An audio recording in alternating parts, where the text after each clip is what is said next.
राजलक्ष्मी एक अनोखी कहानी। ये बात भारत के एक महान घर की है। राजन एक कामयाब बिजनेसमैन है। वो अपनी माँ और बच्चों से बहुत प्यार करता है। उसकी माँ एक घातक बीमारी की वजह से बिस्तर पर पड़ी रहती है।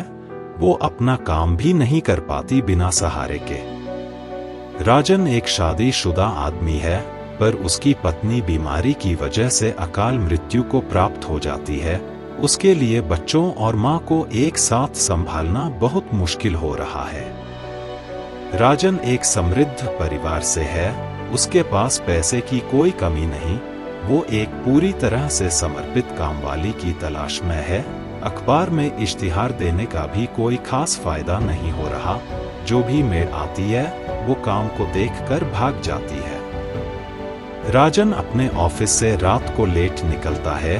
टेम्पररी मेड घर पर माँ की सेवा हेतु वो बेफिक्री से तेज गाड़ी चलाते हुए एक अंधेरी सड़क पर एक्सीडेंट कर देता है। वो तुरंत अपनी गाड़ी रोकता है, पीछे दौड़ कर देखता है कि वहाँ एक लड़की खून से लथपथ पड़ी है। पहले डर के मारे आधी रात का सहारा लेकर राजन भाग जाने का प्लान बनाता है, लेकिन फिर अगले ही पल उस लड़की की कुछ आवाज सुनाई देती है। अब राजन बिना देर किए उसे गाड़ी में डालकर हॉस्पिटल ले जाता और पुलिस को भी खबर करता है। आधी रात से ऊपर हो चुका है।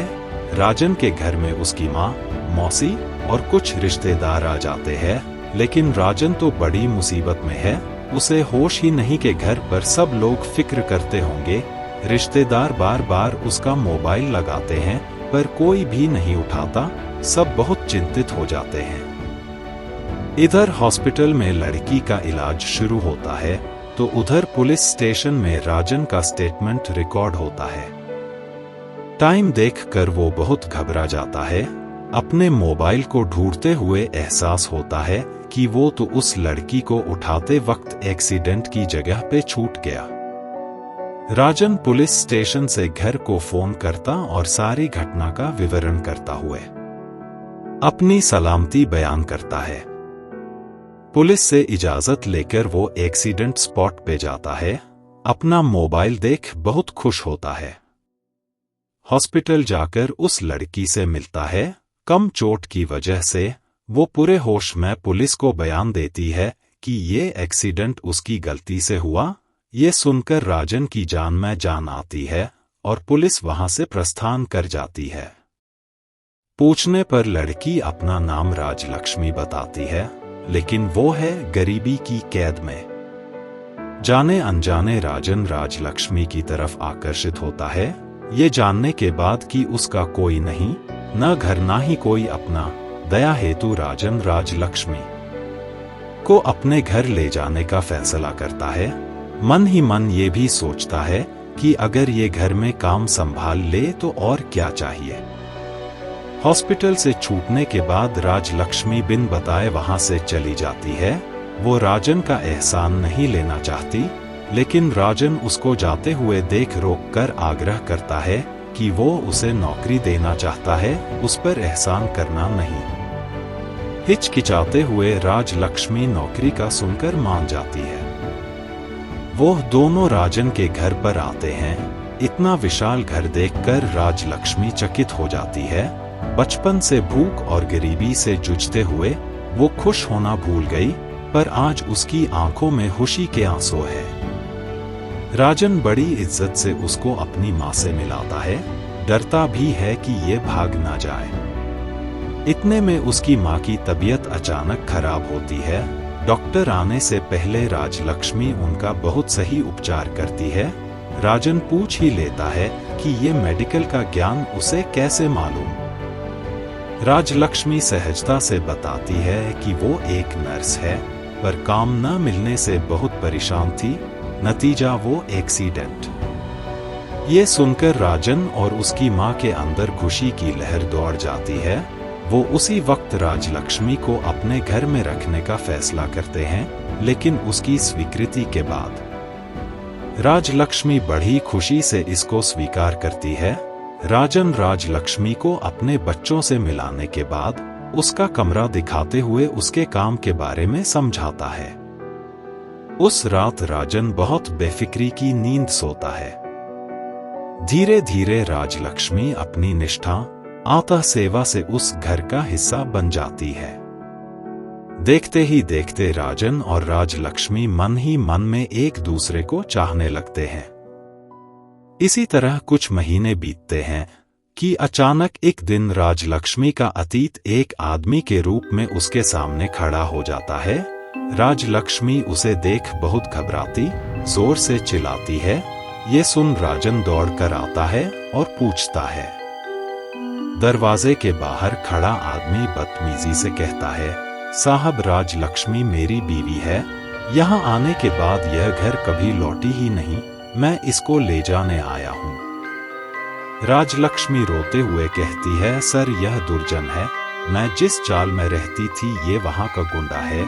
मैं कुंवारी हूँ, यह मुझ पर बुरी नजर रखता था, इसलिए झूठ बोलता है। दुर्जन कहता है, नहीं साहब यह झूठ बोलती है।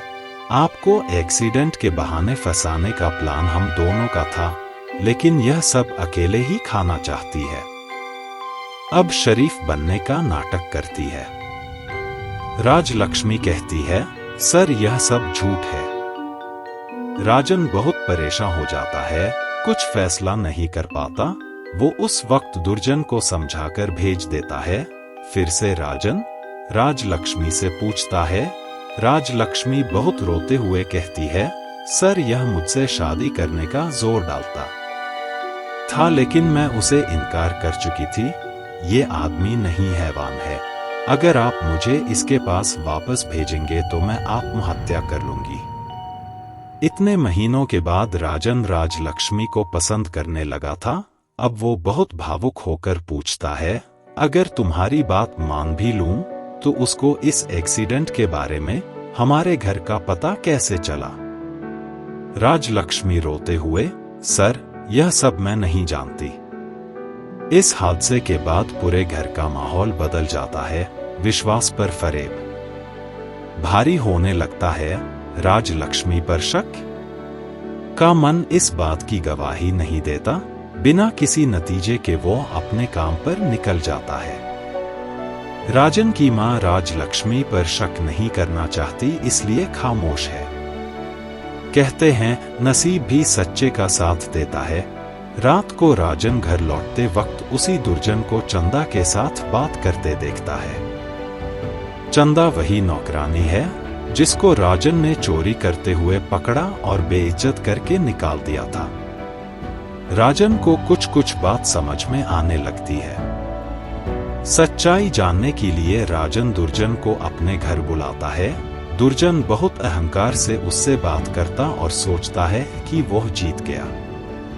इतने में पुलिस चंदा को पकड़ कर लाती है। यह देख दुर्जन गुस्से में चाकू से राजन पर हमला कर देता है। पुलिस फौरन उसको गिरफ्तार कर लेती है। पुलिस के पूछने पर चंदा सब सच उगलते हुए कहती है कि दुर्जन और मैंने मिलकर यह प्लान बनाया था ताकि दोनों अपने अपमान का बदला ले सकें। यह सुनते ही पुलिस उन दोनों को गिरफ्तार करके ले जाती है। राजलक्ष्मी फौरन राजन के घाव पर पट्टी बांधकर उस घर से जाने की इजाजत मांगती है। राजन अपनी मां की तरफ देखता है। स्वीकृति मिलते ही वह राजलक्ष्मी का हाथ पकड़ते हुए विवाह का प्रस्ताव रखता है। यह देख राजलक्ष्मी बड़ी हैरान होती है, पर वो भी मन ही मन राजन को प्रेम करती है। बड़ी खुशी से वो इस प्रस्ताव को अपनाते हुए मां का आशीर्वाद लेती है।